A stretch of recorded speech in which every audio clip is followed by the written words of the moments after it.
You are now listening to Mark's Unexplained World by Mark the Medium from Hinckley Community Radio, a non-profit podcast radio station. Tonight's episode is about the missing Fort Worth trio. Over to you, Mark.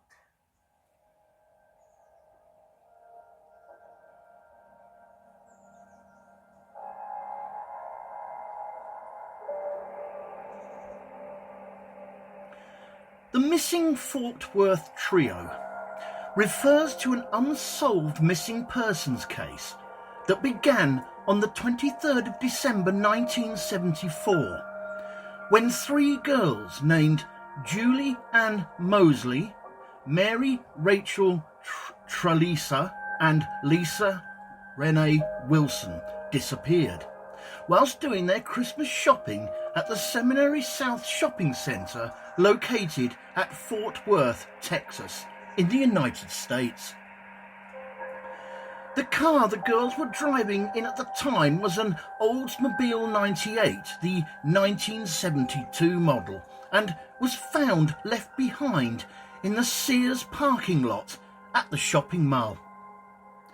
The case shocked the community at Fort Worth and left the girls' families having to adjust to their new lives living without their daughters. Thousands of leads have been followed over the years, dozens of searches completed and hundreds of people interviewed. But all attempts to find the three girls have proven fruitless, and the girls had never been seen since that day. Greetings, Unexplainers. Thank you for tuning in again and listening to this, another episode of Mark's Unexplained World. My name is Mark Hughes. I'm a psychic medium, a true crime buff, and a guy who meditates to heavy metal. In this episode, I'm going to tell you the unexplained story about the missing Fort Worth trio. And this week's necessary disclaimer. This story is a tale that sadly involves missing people, particularly young teenage people, so may prove upsetting to some. As usual, you listen at your own discretion, and all opinions and comments are strictly my own, but the facts of the case still remain. I'd also apologise if I pronounce anything incorrectly. My English, although it is my first and only language, does have a mind of its own at times, so much so that it drinks beer and watches the television when I'm not looking. Anyway, let's get back to this week's yarn. The eldest of the three girls was Mary Rachel Trlica, who was 17 years old at the time of her disappearance. And although her first name was Mary, she was more commonly known to go by her middle name of Rachel. Rachel was a white female, 5 feet 6 inches or 1.68 metres in height, 108 pounds or 49 kilos, with long brown hair, green eyes, a chipped upper front tooth, and had a small scar on her chin. She was a married high school student at Southwest High School in Fort Worth and drove an Oldsmobile 98, the 1972 model. Please don't ask me what that looks like, as I haven't got a single clue when it comes to cars. Rachel had been married to her husband, Tommy Trlica, for about 6 months and wore a wedding ring at the time that her and her two friends vanished, so Rachel Trlica's maiden name was Arnold. On the day of the girls' disappearance, they drove to the Seminary South Shopping Center in Rachel Trlica's Oldsmobile 98 car.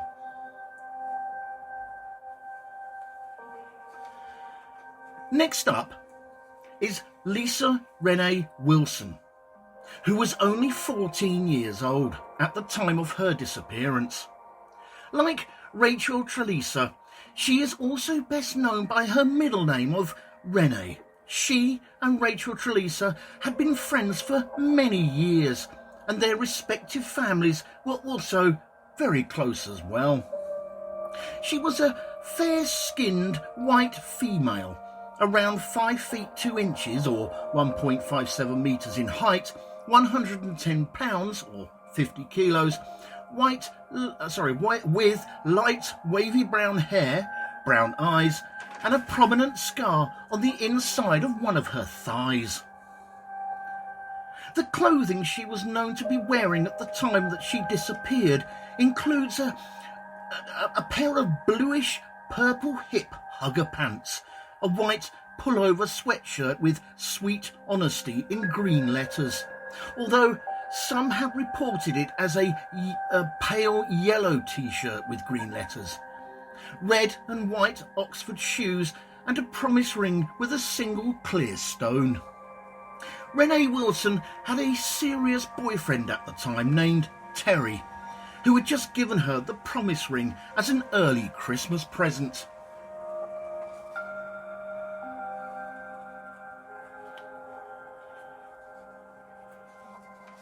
And last of all, the youngest of the three girls was Julie Ann Moseley, who was only 9 years old at the time of her disappearance. She lived across the street from Renee Wilson's grandmother and was the younger sister of Renee's boyfriend, Terry.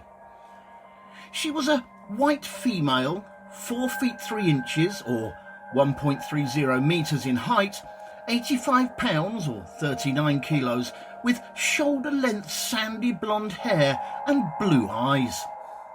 She had a small scar under her left eye, a scar in the middle of her forehead, and a third scar on the back of her calf. She was known to be wearing a red shirt and dark jeans and red tennis shoes at the time of her disappearance.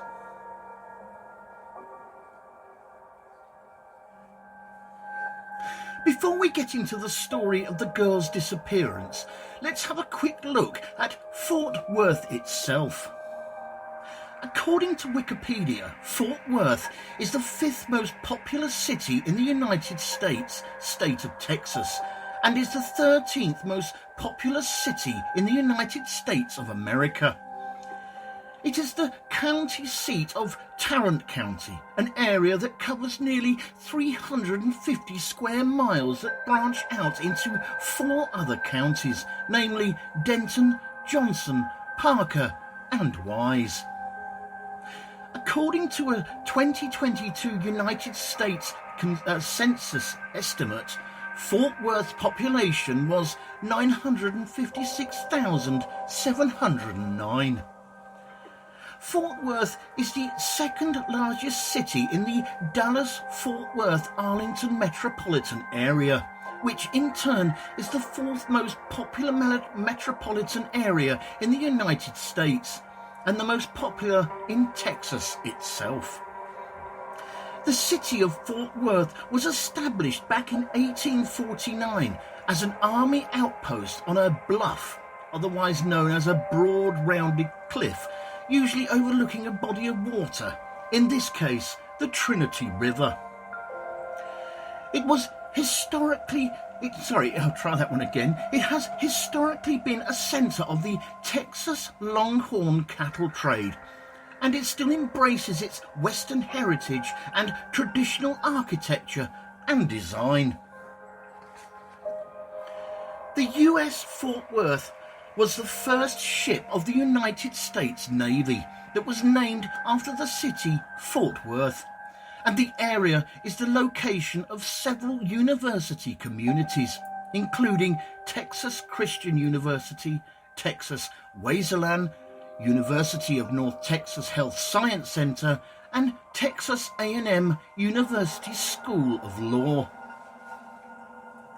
Several multinational corporations, including Bell Textron, American Airlines, BNSF Railway, and Chip One Exchange, are all headquartered in Fort Worth.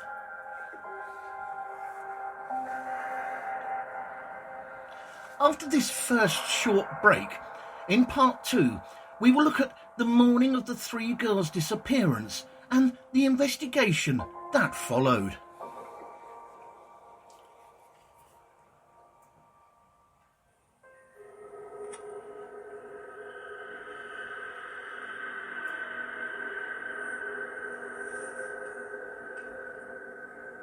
This show is brought to you courtesy of Neil Packer and the Haunted Antiques Paranormal Research Center. Find them online at www.hauntedresearchcenter.com or at 9 to 11 Regent Street, Hinckley, LE10 1AW. Open on Saturdays from 10 a.m. to 4 p.m. for guided tours of the haunted rooms at just £3 per person. Booking is essential at all times, and over 16s only, please, unless accompanied by an adult. The haunted rooms are extremely haunted, and paranormal activity could and has taken place at any time.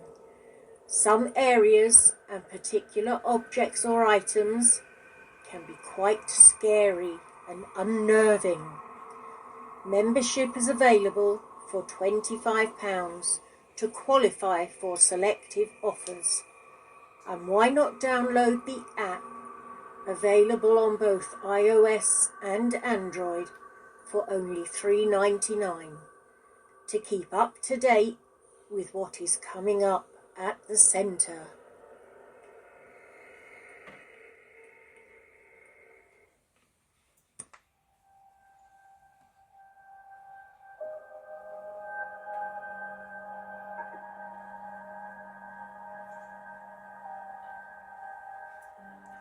On the 23rd of December in 1974, Rachel Trlica and Renee Wilson decided that they wanted to do some last-minute Christmas shopping.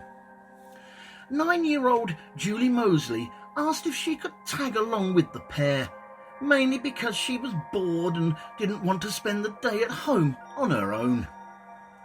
Rachel and Renee told Julie that she needed to get permission from her mother first. So, on being told that she would need to get permission to go, Julie Moseley ran inside her home and asked her mother, Rhiannon Moseley, if she could go shopping with the other girls. At first, her mother was very reluctant to let her go, as Julie didn't have any money, and while her mother knew Rachel Trlica, she wasn't very well acquainted with Renee Wilson. But after a little pressure from the 9-year-old, her mother finally relented, knowing that her daughter would be very lonely if she was to be left behind. Rhiannon Moseley would later recall, and I quote, I was working for an electrical contractor and my husband and I were separated. It was a bitter, bitter time. I remember that Julie called and wanted to go to Seminary South. I said, no, you don't have any money. You just stay at home. I knew Renee and her mother, but I really didn't know Rachel. But she, Julie that is, kept whining about how she wouldn't have anybody to play with. I finally gave in, but I told her to be home by 6. The older girls, specifically Renee Wilson, wanted to be back by 4 p.m. anyway, because she had a Christmas party she wanted to go to with her new boyfriend, who had given her the promise ring that morning, and she wanted plenty of time to get ready. Ah, young love. So, off the girls went in Rachel Trlica's Oldsmobile 98 motor vehicle, wide-eyed and full of anticipation of a solid day's Christmas shopping. Rather them than me. Time for an interesting side note, I think, mainly for the petrol heads out there. The Oldsmobile 98 was a brand of American automobile, produced for most of its existence by General Motors. It was originally established as Olds Motor Vehicle Company by Ransom E. Olds in 1897 and produced over 35 million vehicles, including at least 14 million built at its Lansing, Michigan factory alone. During its time as a division of General Motors, Oldsmobile slotted into the middle of GM's 5 passenger car divisions. It was also noted for several groundbreaking technologies and designs. When it shut down in 2004, Oldsmobile was the oldest surviving American automobile marquee and one of the oldest in the world after Peugeot, Renault, Fiat and Opel.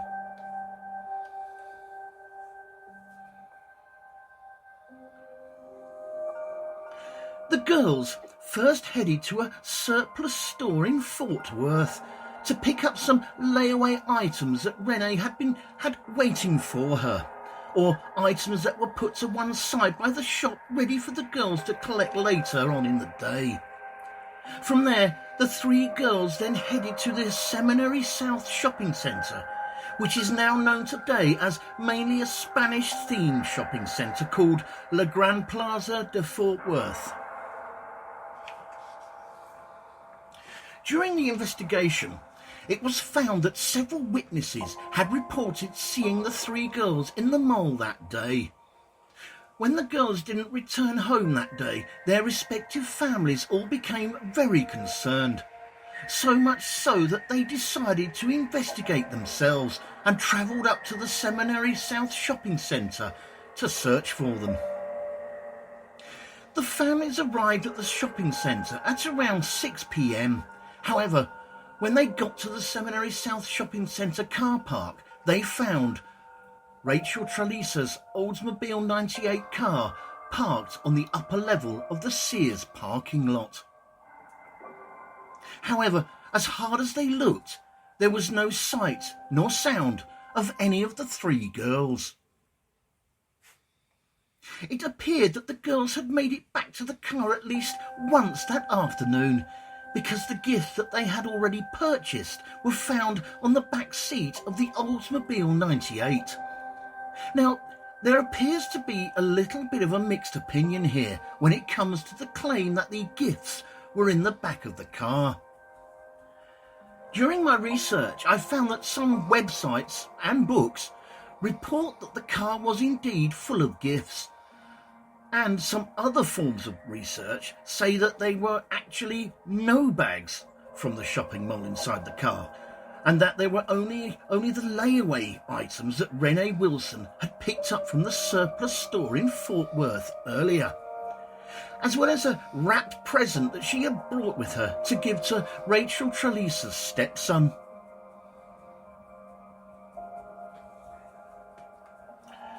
The families stayed at the mall all night, waiting for the girls to return to the car, but they never showed up.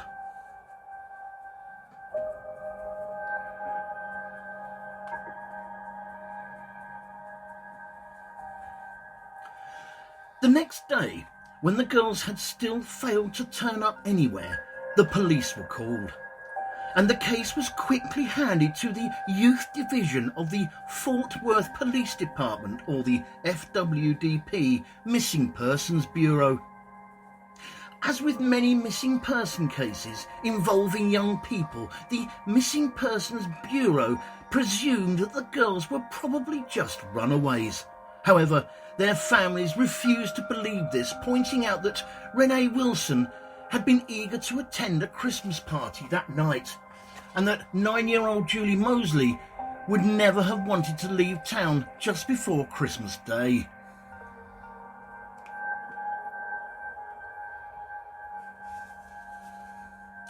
The next day, just to add more confusion to the disappearance, Rachel Trlica's husband, Tommy Trlica, received a letter that appeared to have been written by his wife Rachel. It read, and I quote, "I know I'm going to catch it, but we had to get away. We were going to Houston. See you in about a week. The car is in Sears upper parking lot. Love, Rachel. Strangely enough, while the addressed envelope was written in pencil, the letter itself was actually written in ink. And another thing that was pointed out was that the sheet of paper was wider than the envelope. A small point, I know, but one that I think should be pointed out. It was also addressed to a Thomas A. Trlica instead of the less formal Tommy or Tom, as his wife Rachel Trlica normally called him. And the name Rachel was written in the upper left-hand corner of the envelope. Another thing that was wrong with the letter was that it appeared to have been initially misspelt, as the letter I in her name was written as a lowercase letter E, but then it had been gone over again to form the correct letter I. I hope you're keeping up. And not only that, but the postmark did not contain a city, only a blurred zip code that appeared to read as 76083. But the number 3 appeared to either be backward, as though it was applied by a hand-loaded stamp, or a partial number 8. It was assumed that the zip code was meant to read as either 76038, which comes from Illersville, or 76088, which comes from Weatherford. And lastly, on top of all this, Rachel Trlica's parents were adamant that it wasn't even her handwriting. Over the years, handwriting experts across the nation, including the Federal Bureau of Investigation, have yielded inconclusive results as to the legitimacy of the letter. Despite Tommy Trlica receiving the letter, the girls' families refused to believe that it was written by Rachel Trlica, nor that the girls had actually run away. Julie Moseley's mother, Rayanne Moseley, stated, and I quote, "I know my daughter, and I know those other girls, and they are not runaways." Judy Wilson, Renee Wilson's mother, stated, and I quote, "I could have told you that night that they didn't run away. Rennie wanted to go to that party, and to a 9-year-old is going to run off 2 days before Christmas. Everybody knows that." And Frances Langston, Rachel Trlica's mother, believing that the girls had been abducted, said, and I quote, "A lot of people, they think they left with someone they knew, but I'll always think until the day I die that the girls were taken." After this second short break, in our final part, we will look at further details into the girls' disappearance and what some of the witnesses claim to have seen the day they vanished.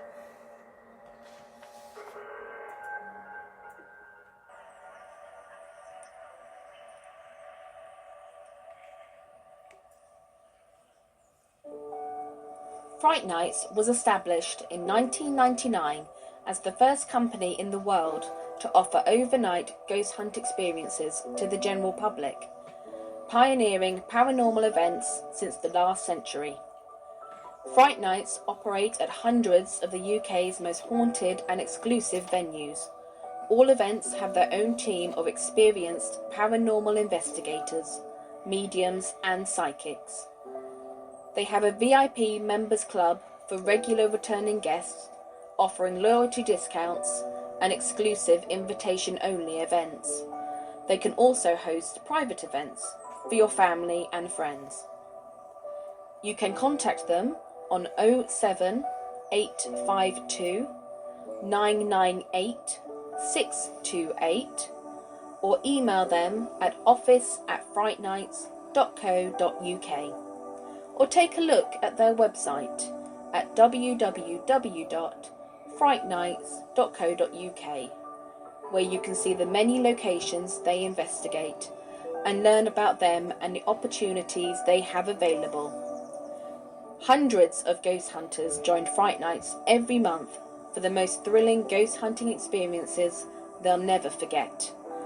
If you haven't been on a ghost hunt before, then why not join them to see what it's all about?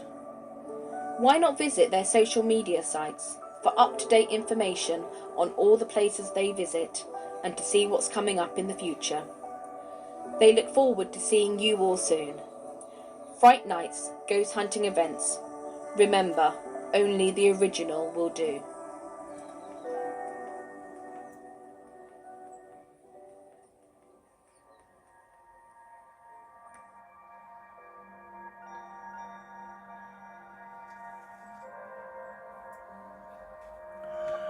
With the families not willing to give up, they contacted newspapers across the country and distributed missing person flyers throughout the state of Texas. Eventually, and slowly over time, tips began to come in, and witnesses started to come forward.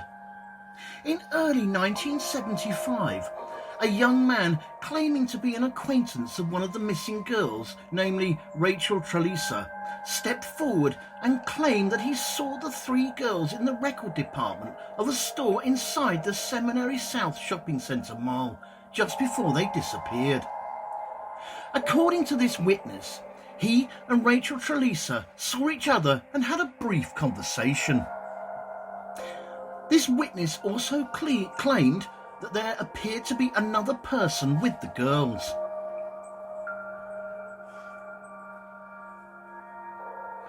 With the families becoming more and more frustrated with the police investigation, they decided to hire a private detective going by the name of John Swain. In August of 1975, John Swain discovered that a 20-year-old man who had worked for a local store where Rachel Trlica had applied for a job before her disappearance was making a string of obscene phone calls to females within the area. He also discovered that the 28-year-old man was using his position at the store to obtain information from young women who had either submitted a job application or had been listed as a contact for a referee. It was later discovered that up to 6 female job applicants had been receiving obscene phone calls from this piece of work, which is probably the best way to describe him. And that he also once lived in the neighbourhood of Rachel Trlica's parents, who had moved away shortly before Rachel married. However, despite all this, in the end, nothing came of the investigation into this person. In the April of 1975, John Swain went to Port Lavaca in Calhoun County with around 100 volunteers to search under any local bridges after receiving a tip-off that the girls had been murdered and their bodies had been dumped.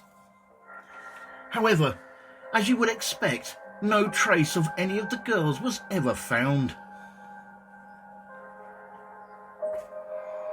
In March of the same year, a psychic called one of the families and told them that the girls could be found near an oil well. For reasons that aren't very clear, the searchers then focused on a small community of Rising Star just outside Abilene. However, again, nothing was ever found. Interestingly enough, though, a year later, in the April of 1976, 3 skeletons were found in a field in Brazoria County, Texas, by an oil drilling crew. Private Detective John Swain had the bones compared to the X-rays and dental records of the 3 girls, but it sadly turned out to be the bones belonging to a teenage boy about 15 to 17 years of age and 2 other females who were not identified as being any of the missing Fort Worth trio.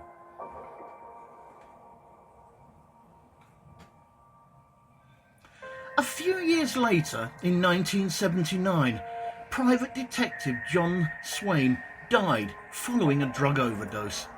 His death was subsequently ruled as suicide, believed to be initiated by a pretty bad divorce he was dealing with at the time.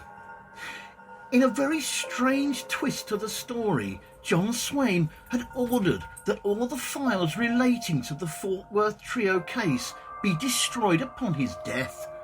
So sadly, whatever he may have discovered whilst working on the case in his final months, unfortunately died with him. Now, I've got to be honest here, and I'm sure you're asking the same question as to John Swain's action regarding the case file for the Fort Worth trio. And that is, why? It seems so absurd. Why destroy the case file? Did the case trigger something within him? Did he feel perhaps it was too harrowing for the family to read? Was he threatened by someone somehow?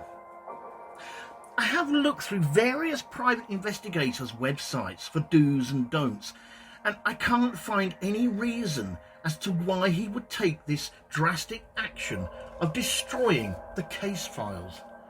I mean, it is such an important case with all the witness statements, contact details, dates, and, well, everything that was needed for any successor to continue with the case. All it really does is bring about further suspicion and conspiracy.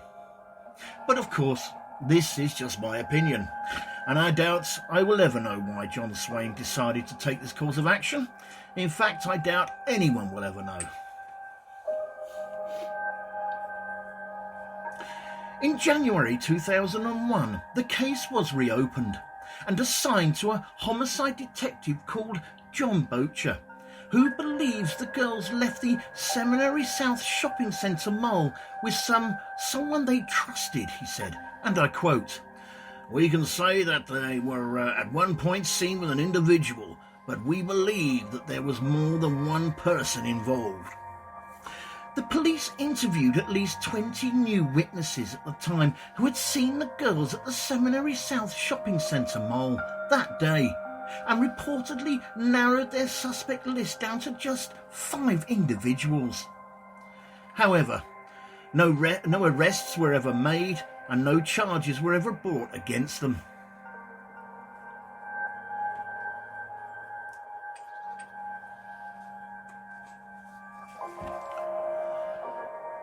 Later that same year, a former Fort Worth police officer and security guard at the Seminary South Sears outlet came forward to report that he'd spotted 3 girls with a young male security guard inside a pickup truck on the 23rd of December 1974.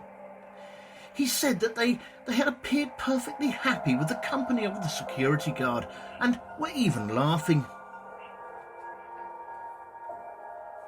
In 2018, it was learned that 3 cars, although some websites say it was only 2 cars, were found at the bottom of Benbrook Lake, a reservoir on the Clear Fork of the Trinity River in Tarrant County, Texas, located just 8 short miles away from the Seminary South Shopping Center mall. Although these cars were at the time thought to have been connected to the case, they yielded no results.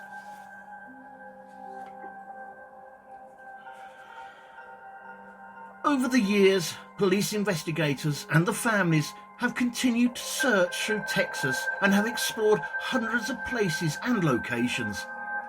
The families have even walked through creek beds, swamps and country roads, still, unfortunately, coming up with blanks every time.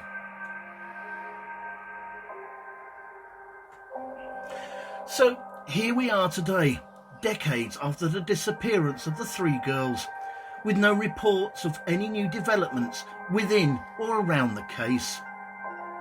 There is currently a Missing Fort Worth Trio Facebook group, which has approximately 12,300 members at the time of writing this show. It is a closed group, so if you find it and want to join, you'll have to request to be a member first.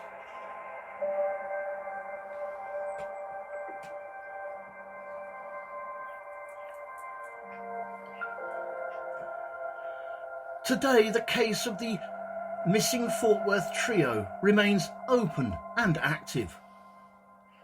The remaining family members are of course still hopeful that one day they will have definitive answers as to what happened to their missing daughters and why they literally vanished all those years ago. So, if you or anyone you know have any information regarding the three missing girls, Julie Ann Moseley, Mary Rachel Trlica and Lisa Renee Wilson, please contact the Fort Worth, Texas Police Department on 0817 392 4222. That's 817 392 4222. Or alternatively, you can contact 911 in the US to report a lost or missing person. I will leave these contact numbers in the description of this show on my Mark's Unexplained World Facebook group.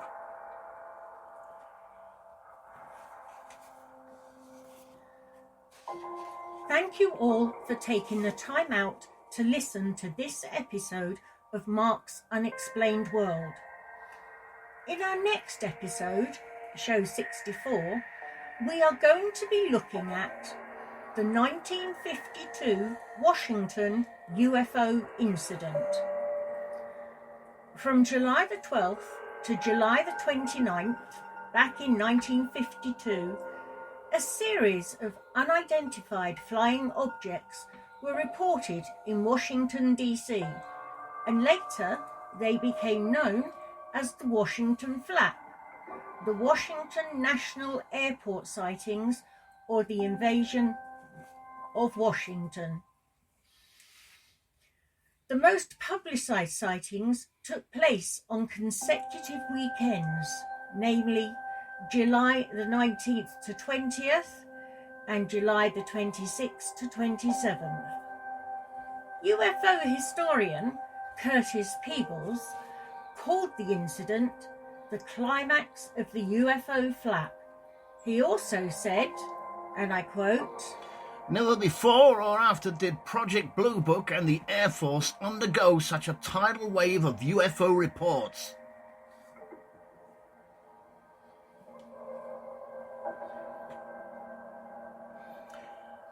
This show was written and researched by myself, Mark Hughes, and proofread and edited by Linda Hughes.